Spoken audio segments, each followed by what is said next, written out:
Assalamualaikum warahmatullahi wabarakatuh. Bertemu kembali dengan Ibu Eni, guru IPA kelas 9. Nah, anak-anak, hari ini kita belajar GGL induksi dan transformator. Nah, kita pelajari induksi elektromagnetik. Induksi elektromagnetik adalah peristiwa timbulnya GGL atau arus listrik pada suatu penghantar atau kumparan akibat mengalami perubahan garis-garis gaya magnet. Cara untuk menghasilkan GGL induksi: yang pertama, menggerak-gerakkan magnet di dekat kumparan. Yang kedua, memutar kumparan dalam medan magnet. Yang ketiga, memutar magnet di dalam kumparan. Yang keempat, menggerakkan penghantar memotong medan magnet. Yang kelima, mengalirkan arus bolak-balik atau AC. Yang keenam, mengalirkan arus searah atau DC. Berikutnya, penyebab timbulnya GGL induksi. Timbulnya GGL induksi pada ujung-ujung kumparan disebabkan karena adanya perubahan garis gaya magnetik yang memotong kumparan. Selanjutnya, faktor-faktor yang menentukan besarnya GGL. Yang pertama, banyaknya lilitan kumparan. Yang kedua, kecepatan keluar masuk magnet dari dan ke dalam kumparan. Dan ketiga, kuat magnet yang digunakan. Penggunaan induksi elektromagnetik terdapat pada dinamo dan generator arus bolak-balik dan transformator. Ada dua jenis transformator. Yang pertama, transformator step up atau penaik tegangan. Ciri-cirinya: NS lebih besar daripada NP, VS lebih besar daripada VP, IS lebih kecil daripada IP. Kemudian transformator step down atau penurun tegangan. NS lebih kecil dari NP, VS lebih kecil daripada PP, dan IS lebih besar daripada IP. Efisiensi transformator didefinisikan sebagai pembandingan antara daya listrik keluaran dengan daya listrik yang masuk pada transformator. Pada transformator ideal, efisiensinya 100%. Ini adalah rumus dari efisiensi transformator.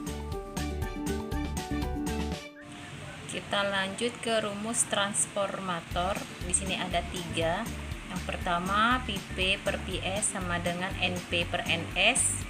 Yang kedua, PP per VS sama dengan IS per IP. Dan yang ketiga, NP per NS sama dengan IS per IP. Keterangannya: PP tegangan primer, satuannya volt; VS tegangan sekunder, satuannya volt; NP lilitan primer, NS lilitan sekunder; IP kuat arus primer, satuannya ampere; dan IS kuat arus sekunder, satuannya ampere. Di sini menggunakan rumus perkalian silang supaya lebih mudah untuk mengerjakannya. Kemudian yang kedua, kita bahas tentang rumus efisiensi transformator.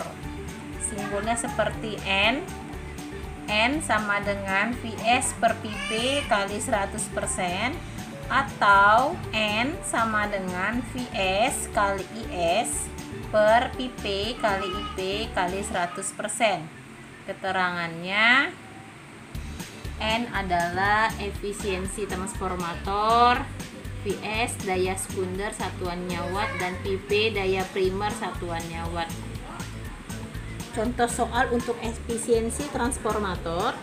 Sebuah transformator menghasilkan daya sekunder 300 watt dan daya primer 400 watt. Berapakah efisiensi transformatornya? Nah, kita gunakan rumus yang pertama, yang ini, untuk menjawabnya. Tadi diketahuinya adalah PS-nya 300 watt, PP-nya 400 watt, ditanya efisiensi. Nah, rumus efisiensi yang pertama, VS per PP dikali 100%, berarti 300 per 400 dikali 100%, jawabannya 75% untuk efisiensi. Nah, sekarang kita ke soal transformator. Nah, contoh soal transformator. Sebuah transformator memiliki perbandingan lilitan primer dan lilitan sekunder 1:10. Jika tegangan primer 12 volt, berapakah tegangan sekundernya? Nah, kita beri diketahuinya dulu. Yang diketahuinya ada NP sama dengan 1, NS 10, PP 12 volt, ditanya VS Nah, tadi kan rumus transformator ada 3. Nah, kita gunakan rumus yang pertama karena yang ditanya adalah Vs. Jadi rumus Vs, tutup Vs-nya. Vs sama dengan pp dikali Ns dibagi Np. Nah, kita jawab di sini. Vs sama dengan pp dikali Ns dibagi Np.